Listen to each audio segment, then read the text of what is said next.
We were all watching, all circling each other, Alina said, reading Laura's mind. When I saw Gabor, I became fixated on killing him. I thought if he kept watching you, if he stayed around, an opportunity would arise for me to get him. But then Camelia fucked everything up. Because, Laura thought, when that woman had kidnapped her, tried to get information out of her, she had forced Gabor to act. And when he took Laura back home, he finally drew Alina out of hiding, as he must have known he would, and grabbed the opportunity to take them both. With the baby as a bonus. She was about to speak when she heard another bang in the distance. A gunshot. Alina jumped off the bed and ran to the door, trying the handle even though she knew it was locked. She dashed over to the window, tugged at the planks that were nailed to the window. They didn't budge. These had been nailed tight. It might be the police, come to save us, Laura said, aware that her voice was shaking. Alina ignored her. We have to get out of here. Maybe we can start a fire and burn the planks away. What? Are you insane? Alina turned to her. Yes. We both are, aren't we? Laura didn't know what to say to that. To her relief, Alina quickly gave up on the idea of starting a fire and moved over to the door. She stood facing it for a moment, then lifted her right leg and slammed the sole of her boot against the door handle. The door shuddered in its frame. Hold on to me, Alina said. From behind, so I don't fall. Laura hooked her arms beneath Alina's armpits and put one leg behind her to make herself more steady. Alina lifted her foot high and again kicked at the door. The force almost made the two of them topple backwards.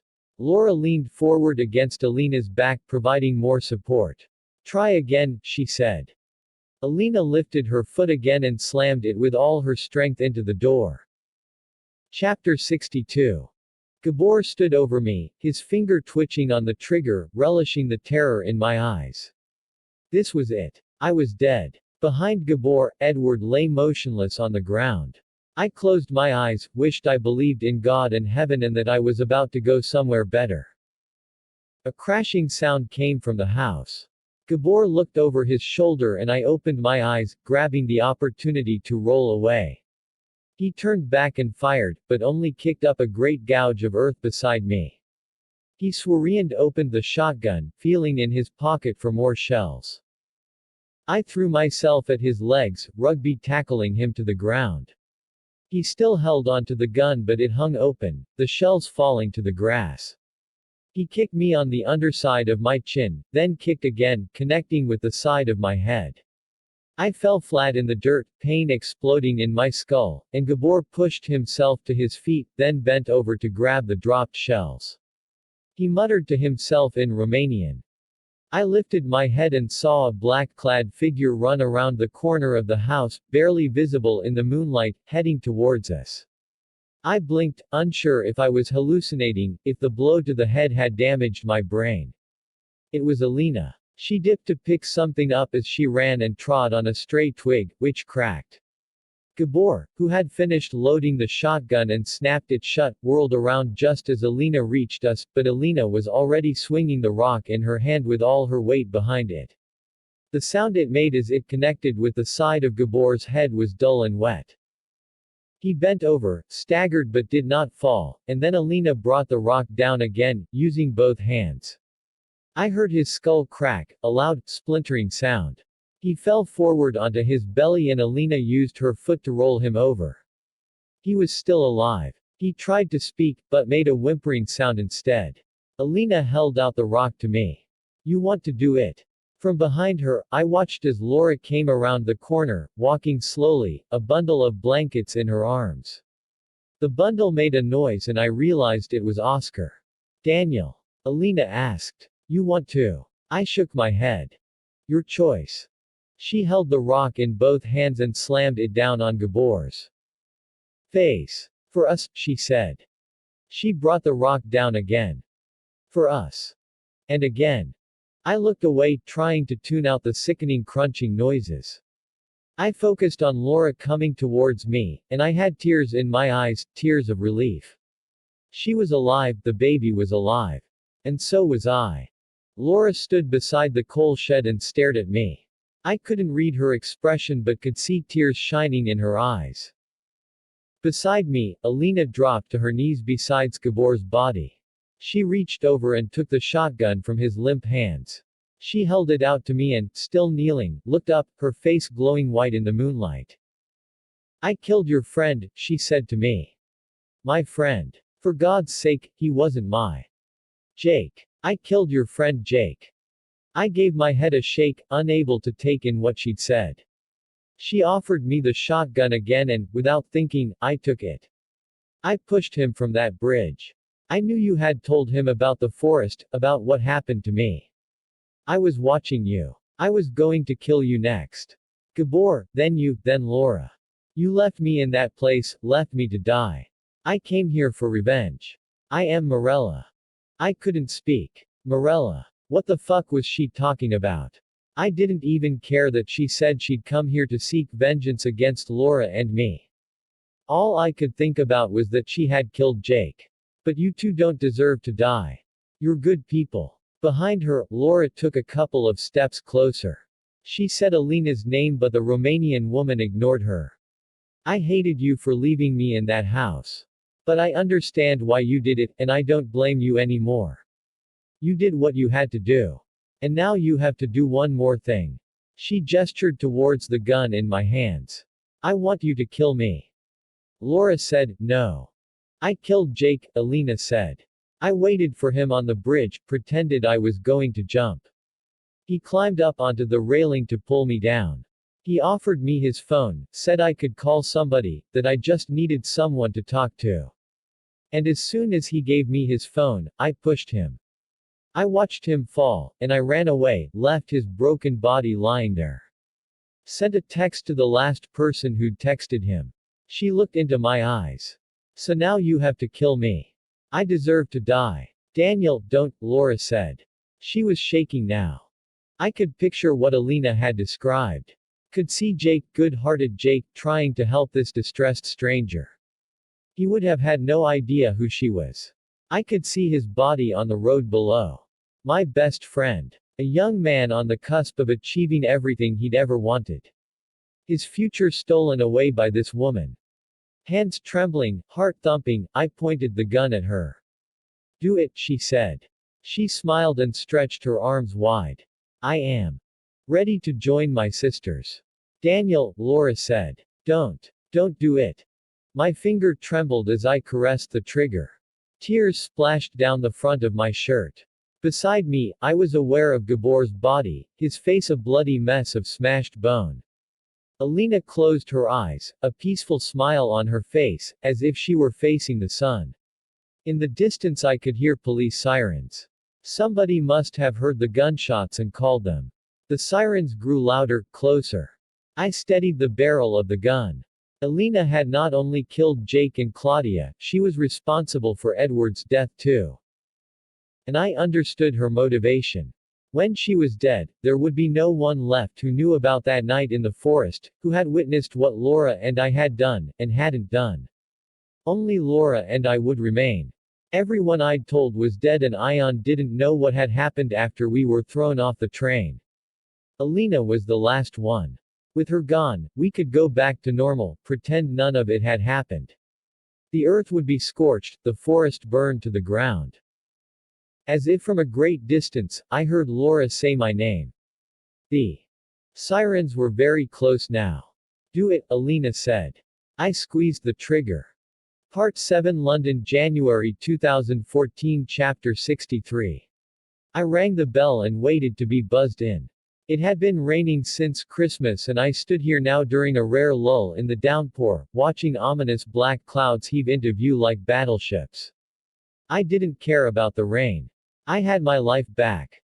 As soon as I entered the office, Sophie gave me a hug.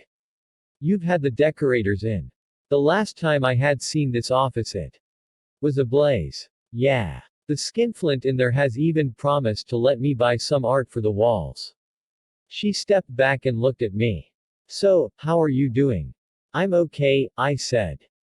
Great. And how about Aaron and Rob? I saw them the other day, actually, wheeling Oscar in his pram around the park. I recognized them from the newspapers. They're all right, I think. Still shaken by what happened, but obviously massively relieved. Sophie handed me a glass of water. They're not really talking to me. But I've got to go round there later, help Laura move her stuff out. Oh. It was my turn to smile. She's moving back in with me. Sophie clapped her hands together. Thank fuck for that. Yeah, we've decided. Well, she's decided to give it another go. I never wanted us to be apart in the first place. But Laura and I have got so much history together, and we never stopped loving each other. I paused. We're seeing a therapist together now. He says we have to accept that what happened to us is part of our history. That it's something we went through together. And now it's over, we should be able to move on. Though I think if he says closure one more time, I'm going to jump over his desk and thump him. She laughed. So, I said. How is he? Sophie didn't get a chance to answer. I'm fine. No thanks to you. Edward stood in the doorway of his office. I was relieved to see a small smile on his lips. He moved towards me, still moving tentatively. The shotgun blast had struck the left side of his chest but missed his heart, damaging the ligaments in his upper arm. He had stirred moments after I had shot the already dead body of Nikolai Gabor and dropped the shotgun, having refused to grant Alina's wish. I couldn't kill her. Then the police had arrived, 2 cars screeching into the courtyard, officers jumping out and trying to process the scene before them. The ambulances arrived minutes later. It was blurry in my memory, the journey to the hospital to be checked over, the questions from the police, seeing my own name flash on the TV screen in the ward as reporters tried to make sense of what had happened. Over the coming days, the papers and news websites had been full of the story. Profiles of Nikolai Gabor, history lessons about Romania's dark past, stories about Eastern European drug dealers on the streets of London, babies for sale, a heroic private detective who had uncovered what was going on and who was now recovering in hospital from a shotgun wound, the boyfriend of the kidnapped woman who had disregarded his own safety to save her, and the missing baby. There was an operation going on in Romania right now, too. The police were excavating the grounds around Gabor's house, digging up the bodies of women and babies. Plus they were trying to track down the babies who had been sold, using the list Alina had given Laura. A debate raged in the media, both local and international, about what to do. Some of these children were grown up now, and all of the natural mothers were dead. But the couples who'd bought them had broken the law. It was a mess. But the police and the media didn't know the whole story. They didn't know about Alina, who had slipped away into the forest as the police sirens grew near. When we were questioned, Laura told the police that she had taken Oscar out for some fresh air and Gabor had grabbed them both. She told them what he had planned to do to her and the baby, how he planned to restart his baby farming operation here in England. And I took the credit for killing Gabor, said that I had picked up the rock and struck him with it when he had pointed his shotgun at me. That I had hit him again, and then picked up the shotgun and shot him, just to make sure he was dead. I hired a lawyer and there was talk of criminal charges, arguments about whether I had used reasonable force with the rock, about what should be done about the wildly gratuitous shotgun blast. In the end, I think the Crown Prosecution Service took public opinion into account. It would be a waste of taxpayers' money to charge me for the murder of a baby abductor and mass rapist. The police knew about Alina's camp in Aaron and Rob's garden, but Laura denied that Alina had been with her that night, said that she hadn't seen her for days. I had been worried that the police might analyze the interior of Gabor's car, or the room in which he'd chained Alina to the bed. But with the old man dead, with Oscar recovered, and with Laura sticking to her story, they had no real reason to dig deeper. The case was closed. The phone's been ringing off the hook since I came back to work. Edward Said. Well, you're a hero. I don't know about that. He gestured for me to join him in his office. I sat opposite him. The clouds I'd seen outside drifted across the sun, dimming the room. Have you heard what happened to Ion? I asked. He's gone home. Deported. I nodded. Slowly. Good. He and I were in the same hospital. A different ward, but he came to see me. He'd seen the reports on TV, wanted to talk to me about it. He's either a great actor or he was genuinely regretful about what happened. He said it was just about money, about trying to create a better life. I think he comes from a pretty impoverished background. And he's not the brightest spark. I made a noise in my throat. I found it very hard to be forgiving, poor upbringing or not. Anyway, he did tell me one interesting thing. He said that he's pretty sure Camellia was in league with Gabor. He thinks the old man persuaded her that he would be able to find the drugs. And she gave him the keys to my flat. That's what Ion thinks. And it makes sense. He stared at the surface of his desk. And then Gabor killed her. He looked towards the window. Alina's still out there somewhere, isn't she? Maybe. He gave me a curious look. Do you think she's gone home too? I had thought about this a lot. There was part of me that thought she was still in England, could feel someone watching me sometimes. But when I turned around, there was no one there. Then I imagined her going back home, to work on her graphic novel, to try to live a normal life again. Or maybe she had gone traveling, had reinvented herself. After all, she was free to start again. Nobody knew about her involvement, nobody knew where she was. When Alina had handed me the gun and ordered me to kill her, I had pictured Jake's face, had felt the anger and hatred fill me up. I'd almost pulled the trigger. But there had been so much death already. And, despite what she'd done, even though I hated her for killing my best friend, Alina had suffered more than most of us could imagine. And she'd just saved my life. So I'd aimed the gun at the person who truly deserved to die. In the moment I pulled the trigger, I imagined he was still alive, begging for mercy. And I had unloaded the shotgun in his face. Why did I let Alina vanish afterwards? Why not tell the police about her? Because of Laura. She begged me not to tell the police about Alina. She said she didn't want her to be punished. But it was also because Alina knew exactly what had happened in that house. If Alina was questioned by the police, there was a chance it would all come out, become public knowledge. Neither of us wanted that. So even though I wanted Alina to be punished for stealing Jake's life, I acquiesced. But I made it clear to Laura that if Alina ever turned up again, I would have to tell the police. There could be no more secrets, no more lies.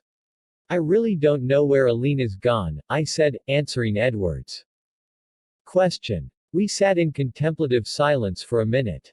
So you and Laura, eh?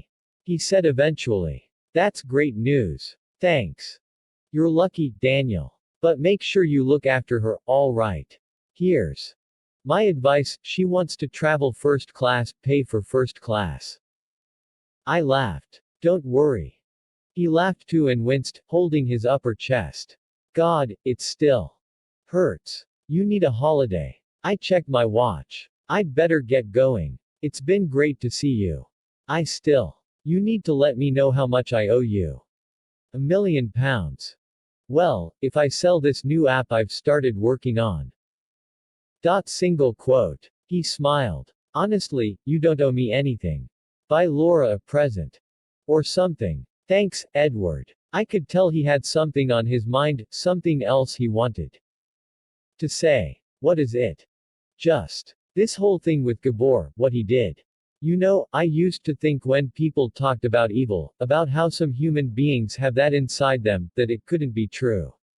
That it was just a way of describing behavior most of us don't want to analyze too hard. You know, it's kind of an easy way of explaining things. He's evil. She's evil. Like that nurse who's been in all the papers, the one who was convicted of killing all those old people, who's been released because of a mix-up with the DNA. I used to roll my eyes when the media said she did it because she was evil. But now. Single quote. You believe some people are born that way? He grimaced. I don't know. But it's keeping me awake at night. We shook hands and I went out into the rain. Chapter 64. I walked to Aaron and Rob's, oblivious to the weather, thinking about what lay ahead. I knew it wasn't going to be easy and straightforward with Laura. We weren't going to skip into the future, holding hands with a Disney soundtrack swelling around us. We were going to have to work at rebuilding our relationship, to get back to a point where what had happened didn't sit in the room with us like a snarling demon. I knew people whose relationships had been rocked by an affair and they had never been able to get over it fully. The cheater tried too hard, the cheated couldn't forget. We couldn't be like that. Rob greeted me at the door and nodded tersely. "How's Laura?" he asked. "She's okay, thanks. Her dad seems to be making a swift recovery. That's good." We stood awkwardly in the hallway. Last time I'd been here, this space had been full of bodies and fear. "Where's Erin?" I asked. "Taken Oscar out to the shops. She's still affected deeply by what happened. She won't let Oscar out of her sight for a second. He sleeps with us in our bed now, and she wakes up 4 times a night to check he's still there. I'm sorry, Rob. Single quote. But I suppose I should thank you for finding him. And the police told us Laura looked after him, kept him warm." "She did." He sighed. "We don't hate you, Dan. It's just. Single quote. I put a hand on his arm. "It's all right, mate. You don't need to say it." He cleared his throat. "Right. Well, you know where Laura's room is. How are you going to get the stuff home? Do you need a lift?" "No, I'm going to call a cab. There's not much. I'll leave you to it then." I went up the stairs and into Laura's room. The bed was unmade because Laura had left in a hurry yesterday after hearing that her dad had suffered a heart attack on the golf course. It was a minor cardiac arrest, but Laura had immediately decided that she needed to go and see him. "They're still my parents," she said. "And maybe it's not too late to try to make them understand how badly they treat me, the way it makes me feel. Plus I'm going to quite enjoy lecturing him about changing his bad habits, eating better, giving up the cigars and taking up proper exercise." As she was leaving for the train, I told her that I would come here and pack up her stuff. "So you'll be moved in when you get back." "You can't. You don't have to do that." "I want to. But I'm not sure I want you going through all my stuff." "What do you mean?" "You know, like my underwear and everything. And you're really bad at packing. It will be totally disorganized and messy." I kissed her. "I'm not that bad. I promise not to rifle through your undies. I'll just chuck everything in bags and you can sort it out when you get back." "Okay." She still looked worried, but her train was due in an hour and she didn't have time to argue anymore. As she was leaving, she put her arms around me. "I love you," she said. "And thank you." "What for?" "For not telling Edward the truth about what happened at that house." I pulled her against me. "You don't need to thank me, Laura. Anyone would have done the same." She touched me face. "They wouldn't. And that's why I love you. Your secrets are safe with me, Laura," I said.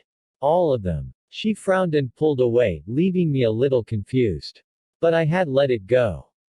There wasn't that much stuff to pack up, mostly clothes and cosmetics, a few books, a hair dryer and her iPad and its charger. There were a couple of bottles of wine which I decided to leave behind. I wasn't drinking at the moment, was giving my liver a chance to recover after all the abuse it had suffered. It was proving to be easier than I'd thought. Laura had brought everything here in holdalls, which were folded up under the bed. I took them out, placed them on the bed and began to fill them, putting the heavy items in first, then the clothes.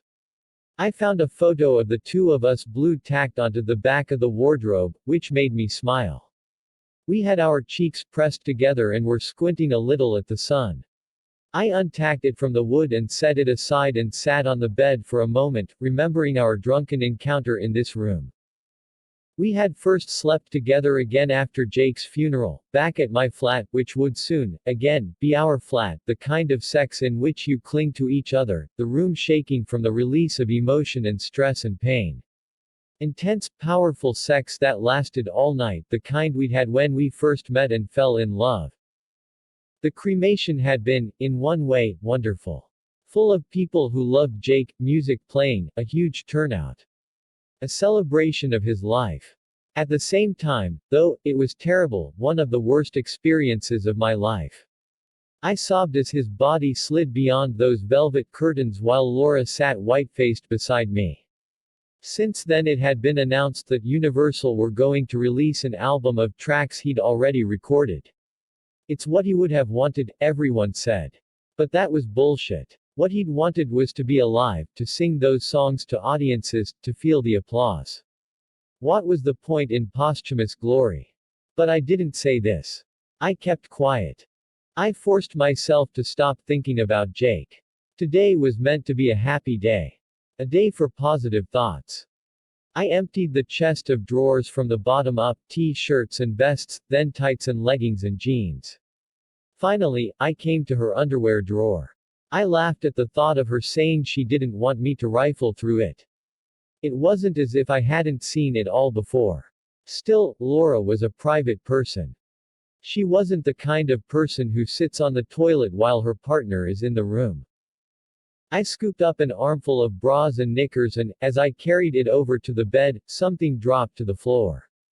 It thudded on the carpet and bounced under the chest of drawers. I stooped to pick it up. It was an iPhone. That was weird. Laura had never had an iPhone. She didn't like Apple products, had lectured me about how their treatment of workers in China was abhorrent. Why did she have one? I put the phone into a holdall and carried on packing up. Halfway through, Laura called me to tell me she was heading home early, that she was already on the train. Her dad was fine. And she wanted to be at home, with me. I was about to ask her about the phone when we got cut off. I guessed her train had gone into a tunnel. I shrugged. It wasn't a big issue. I would ask her about it when she got home. I smiled to myself. Home. Our home. The very best place to be. Epilogue. Laura sat on the lid of the toilet, trying not to think about a different train journey. She held the white plastic stick between forefinger and thumb, hardly daring to look. It could be stress that had made her period so late. Stress and worry and the fear that she lived with now. Or maybe she would be lucky. Maybe here was the good fortune she didn't deserve. After Jake's funeral, she and Daniel had gone back to his flat together. They had ended up in bed. She could hardly remember the details of the night, except that she had cried after they'd made love, and Daniel had held her and told her this was their second chance. That had made her cry more. And then he'd told her he had lied for her. What do you mean? She asked, her voice loud against the silence of the night. When I told Edward what had happened at the house, I changed the details. She sat up, staring down at him, pulling the quilt over her chest. But why? Because I wanted to protect you, Laura. I didn't want him to think badly of you. I don't want you to think badly of yourself. We were out of our heads. Another day, it could have gone as I told him it did. And in the end, we both ran anyway. What did you tell him? I told him it was you who grabbed the baby. I said it was you who insisted on taking the child from that room. As he talked, it all came rushing back for Laura. Daniel descended the staircase with the baby under one arm and the candlestick in the other, Laura behind him, barely able to make her legs work, only able to continue because he urged her on. She begged Daniel to hand the baby over to Drajos, to do what this terrifying man with the gun said. But Daniel thrust the baby into Laura's arms so he could strike at the monster with the candlestick. I told Edward and Jake that Drajos grabbed you, that I was forced to choose between you and the child. But that never happened. She closed her eyes, saw it all. How, even though she was the one who had insisted that they go into the house, as soon as she was confronted by the horrors of that upstairs room, her courage had evaporated. Daniel became the brave one. While the two men squared up to each other, Laura panicked. She pushed the baby into Dragos's arms. And she ran out the door. She fled for her life, and Daniel had no choice but to follow her, to leave Alina and the baby behind. And then came the gunshots. It was all her fault. She had abandoned them. She was the coward. Afterwards, the shame had driven her mad. She, Laura, the woman who had dedicated her working life to helping children, who'd had such a terrible childhood herself, had failed the test. In those moments, her own self-image had been destroyed. Her confidence, her belief in herself, ruined. Consumed by guilt and shame, she had been unable to live with Daniel, because now he knew who she really was. He was kind, said it didn't matter, that she had just been scared. That most people would have done the same thing. But his words had no impact. She had failed herself, failed Alina, failed that poor baby and the women upstairs. She had begged Daniel not to pursue it with the police afterwards. Daniel had wanted to follow it up later, despite being convinced that Constantine was corrupt. Laura had persuaded him not to. He told her that it didn't matter, that no one would judge her, but he didn't get it. He didn't understand. She judged herself. And she didn't want anyone to know what she'd done. When she found out that Daniel had been speaking to his therapist about their experience, she was mortified. What if he told her everything? But then the therapist's house had burned down. It was like the gods were protecting Laura. For a short while, Laura thought the problem had gone away, until Daniel texted her to say he'd spoken to Jake. Laura was horrified, panic-stricken. Mad, frankly. There was no denying it. She imagined Daniel telling Jake everything, what she'd done. Now, not only did Jake know about her failings, know that she was a coward, a murderer by proxy, but he was the worst possible person for Daniel to tell. Jake was a gossip, never able to keep anything juicy to himself. Oh Jesus, what if he wrote a song about it? Or spoke about it in an interview? The whole world would know who Laura really was. That night, after Jake's funeral, Laura lay in Daniel's arms and told him she was shivering because of the cold and the emotion. He was so happy that night, ecstatic to have her back. And he was convinced she would be pleased with him, grateful that he'd changed the story when he spoke to Edward.